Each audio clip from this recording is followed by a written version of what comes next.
Bueno, también renovar el agradecimiento a cada uno de los que hoy se hicieron presentes. Bueno, un poco hace un tiempito atrás, Cecilia y Graciela me convocaron a una reunión para hablar en una mesa de derechos humanos. Y bueno, fuimos tirando como varios temas. Y en un momento se fue ampliando ese espacio que era todos los martes, pues desde que teníamos al miércoles. Y bueno, esa convocatoria que fuimos viendo que se iba dando, bueno, nos ayudó a pensar que si queríamos tratar algún tema específico que nos involucrara a todos, teníamos que estar todos. Y por eso me parece muy valioso rescatar este gran esfuerzo que se hizo, ¿no? Donde las dos CTA, la de los trabajadores, la Central de Trabajadores Autónomos y también la CGT, bueno, unidos, están presentes y acompañando este evento desde el inicio prácticamente. En una de las reuniones vino el padre Hernán y nos dijo, bueno, miren que en tal fecha van a venir algunos chicos de del Distrito de Buenos Aires, podemos aprovechar. Y bueno, ahí se fue como haciendo un repunte de deseos, de proyectos, de sueños. Y estamos hoy acá. Yo les agradezco nuevamente y agradezco, bueno, que son muchos, no pensábamos que iban a ser tantos. Y bueno, la idea es hoy, a la luz de las personas, los hermanos que les agradezco también que estén aquí presentes, van a exponer, cada uno desde su ámbito específico, miradas muy distintas a las que por ahí estamos acostumbrados a sentir desde los medios de comunicación social, incluso a veces también desde la misma sociedad y de otros lugares donde muchas veces los pibes y las pibas de nuestros barrios aparecen como los causantes de todos los males de nuestra sociedad, ¿no? Y cuando se piensa en ellos, con ese prejuicio, quizás desde ámbitos de poder político, lo que primero se piensa es, che, encerremos a los pibes, así se nos solucionan todos los problemas, ¿no? No sé si les pasa a ustedes que cuando escuchan esas miradas, esas propuestas, a mí por lo menos el corazón se me indigna bastante, ¿no? Porque digo, estamos queriendo resolver los problemas por donde no debemos. Y por ahí quizás desviando la mirada donde deberíamos enfocarnos a trabajar juntos, unidos, como lo pensamos en este momento, y porque creo que esto tiene que ser como un puntapié inicial para otros momentos y espacios, para ir trabajando entre todos y llegar a construir un consenso, un acuerdo. Dani nos decía a cada rato, tenemos que lograr un acuerdo, un consenso social en este tema y en otros temas que seguramente van a ir apareciendo. Como iglesia, junto a Hernán, junto a la hermana Elena, tantos hermanos y hermanas que trabajan en los hogares de Cristo, hay una propuesta interesantísima que como pastoral de adicciones también desde el Estado vamos acompañando, que son las propuestas de los hogares de Cristo, que ya después Cristian va a profundizar en eso. Pero me parece importante que frente a toda esa propuesta, que a veces, muchas veces es de muerte, porque cuando miramos la situación, vemos que nuestros pibes, nuestras pibas, sobre todo los pibes de nuestros barrios, terminan o en la calle, donde se encuentran con ese flagelo de la droga, en la cárcel, donde lo primero que pensamos, bueno, si te mandaste una macana, andá y quedate encerrado ahí para siempre, o quedate encerrado en una tumba, en el cementerio. Son las 3 C de la muerte que nos propone muchas veces la sociedad como respuesta. Y los hogares de Cristo tienen esta posibilidad de ofrecer, y digo los hogares de Cristo, pero también me refiero a toda una comunidad organizada, donde nos incluimos a todos, ¿no? Que hoy estamos todos, un gran espectro de la sociedad está presente hoy aquí, representado. Pensamos que el camino es otro, son otras 13 muy importantes y llenas de vida. Para nosotros, hombres y mujeres de fe, la capilla como lugar de encuentro, donde el pibe se sienta en familia, vuelva a experimentar el abrazo de la familia, se encuentre para nosotros en la experiencia de la fe con el Señor que lo salva, pero también en esto de pensar también la escuela, el colegio, la otra C, donde nosotros por ahí con Hernán y otros sacerdotes más compartimos en los barrios con los docentes de las distintas escuelas que están en las periferias, sabemos del trabajo fuerte, constante, donde se le pone el corazón de ese docente que a veces no sabe qué hacer muy bien, pero le pone todo el cuerpo y piensa, ¿no?, una estrategia para que el pibe se sienta contenido y acompañado y que se mantenga en la escuela, ¿no? Y en la escuela genere vínculos sanos, vínculos más fraternos, ¿no? La calle generalmente le genera al pibe mucha violencia por cómo es tratado, y eso genera mucho más violencia en el corazón del pibe. Entonces la escuela es fundamental, un espacio que incluye, que acompaña y que le regala al pibe la gracia de poder vincularse, ¿no?, de un modo mucho más sano y mucho más fraterno. Y esta otra C, que es el club barrial, el club parroquial, en distintos ámbitos donde a través del deporte los pibes pueden ir también generando vínculos y sobre todo un lugar de pertenencia. No los aburro más. Yo voy a dejar que ellos hablen y después quedará también la posibilidad de que podamos entre todos, ¿no?, por ahí a través de las preguntas que puedan ir haciendo, que ellos van a ir respondiendo, podamos seguir pensando, ¿no? Esto va a haber como un resumen que va a hacer Dani y Eugenia, entre ellos dos, van a resumir un poco esta jornada. Y bueno, la propuesta será continuar, que vieron que está pasando por ahí una hojita donde cada uno se puede ir anotando, nombre, apellido, un mail, un teléfono, desde dónde vino, desde dónde por ahí se esperó. Y bueno, generar estos vínculos que nos parecen importantes para seguir trabajando juntos. Muchas gracias.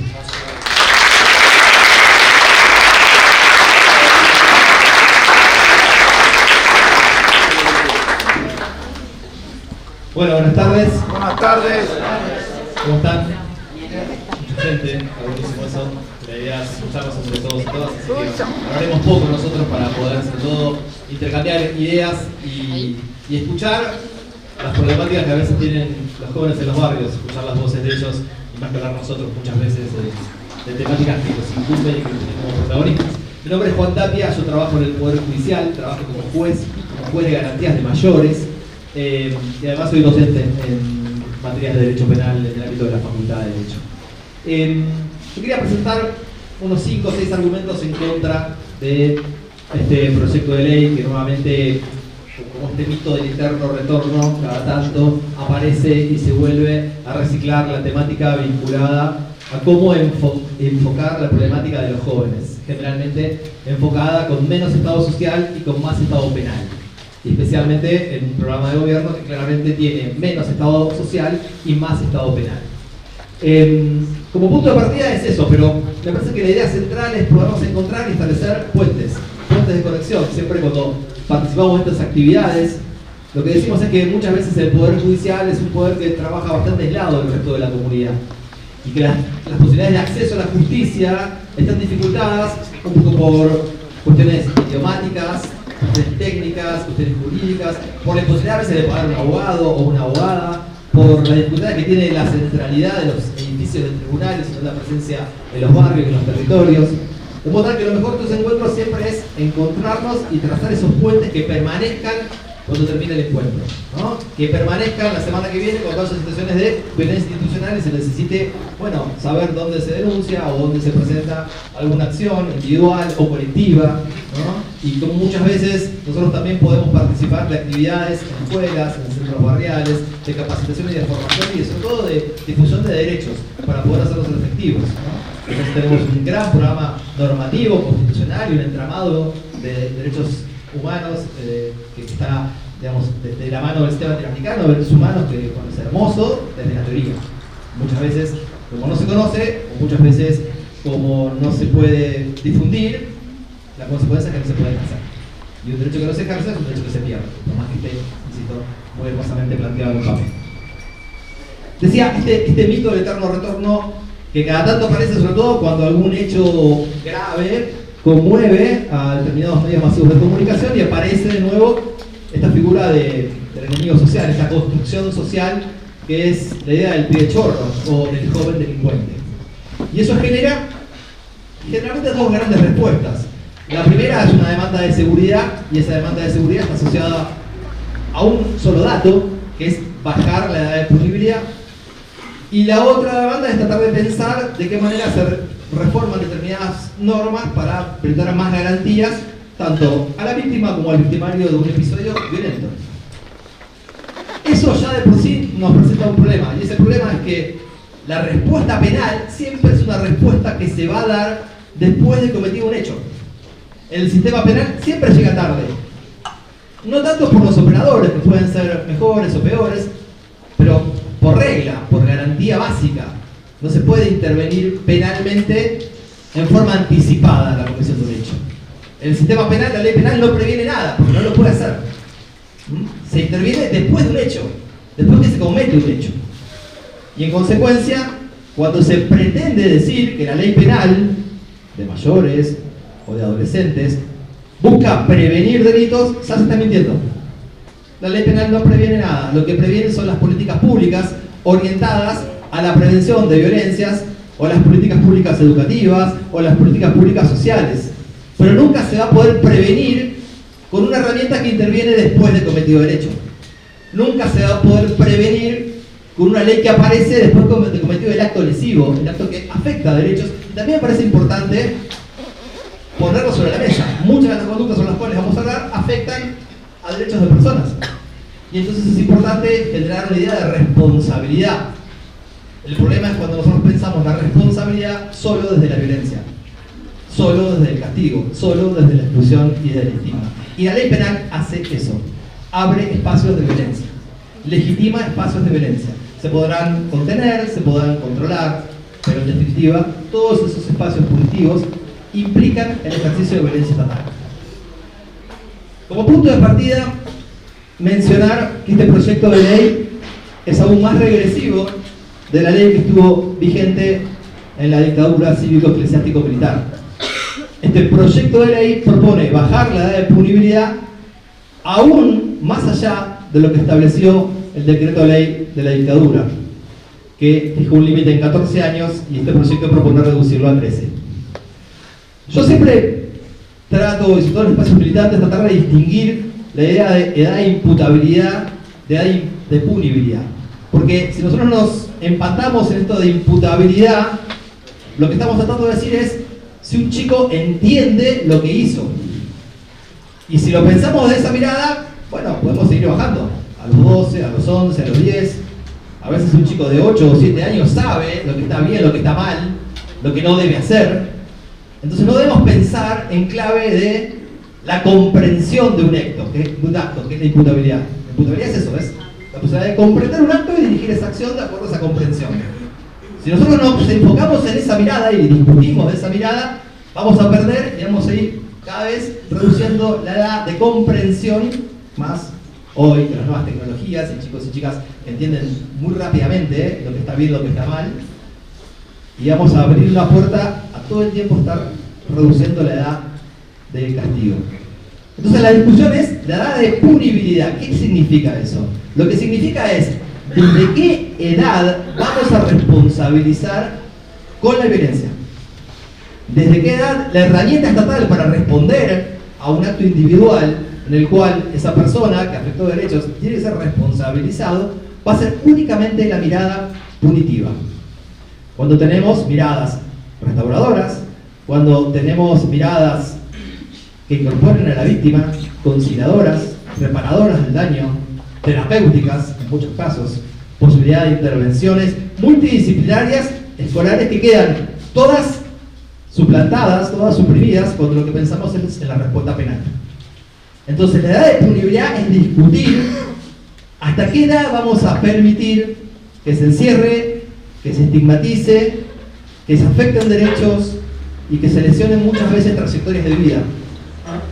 Y desde qué edad vamos a pensar, aún en casos graves, y ese es el gran desafío, qué herramientas tenemos para responsabilizar, para internalizar que eso estuvo mal, sin la necesidad de la exclusión, la violencia, el estigma y el castigo.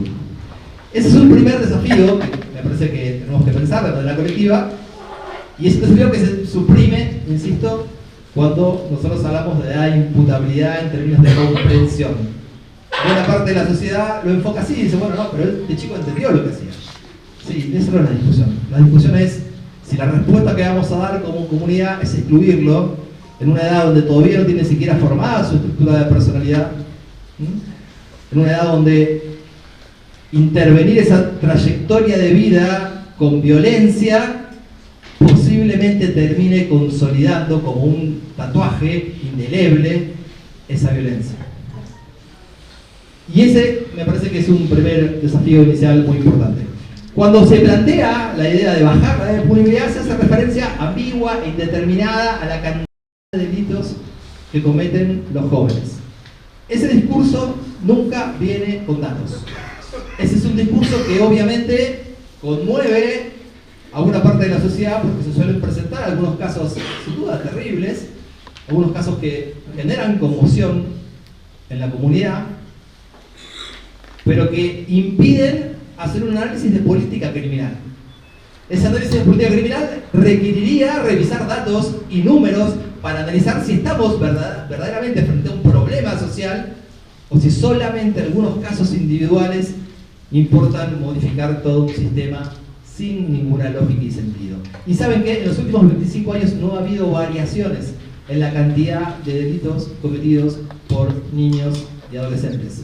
No los ha habido respecto de menores punibles, como tampoco los ha habido respecto de menores inimputables. No los ha habido. Y basta ver las estadísticas, y en ese sentido una de las mejores cosas que tiene la provincia de Buenos Aires en términos de datos es los datos de la Procuración sobre la estadística de jóvenes infractores. Uno puede revisar aún periodos críticos económicamente como 2001, como la pandemia, y advertir que las tasas de criminalidad de los jóvenes infractores se mantienen idénticos. En consecuencia, ese es un discurso falaz. Pensar que hay que abordar un problema que no existe es solamente una forma de hacer demagogia punitiva. Y la demagogia punitiva, por supuesto, que genera réditos electorales si uno no contiene argumentos para poder demostrar la falsedad de esos discursos. Ese es un primer gran argumento para oponerse a la baja de la edad de punibilidad. El argumento estadístico, los datos concretos, revisar con números la no modificación sustancial de la cantidad de hechos insignificantes, no digo que individualmente no sean graves, pero macro son insignificantes, de infracciones cometidas por jóvenes. En segundo lugar, segundo argumento en contra de un proyecto de esta naturaleza, es esta vieja receta de demagogia punitiva de pensar que el endurecimiento penal disuade el delito. De pensar que agravando penas o incorporando más personas al sistema penal, en este caso en franja etaria, vamos a prevenir hechos delictivos. Eso es falso. La pena no disuade. Como decíamos recién, la pena interviene después que el hecho fue cometido. Nadie va a leer el Código Penal para ver si decide cometer un delito o no. En todo caso, lo que va a modificar esa posibilidad de cometer un delito es un Estado presente que brinde herramientas educativas, laborales, sanitarias, atención a problemas de salud mental, atención a problemas de consumo problemático. Pero por supuesto, eso genera esfuerzos económicos.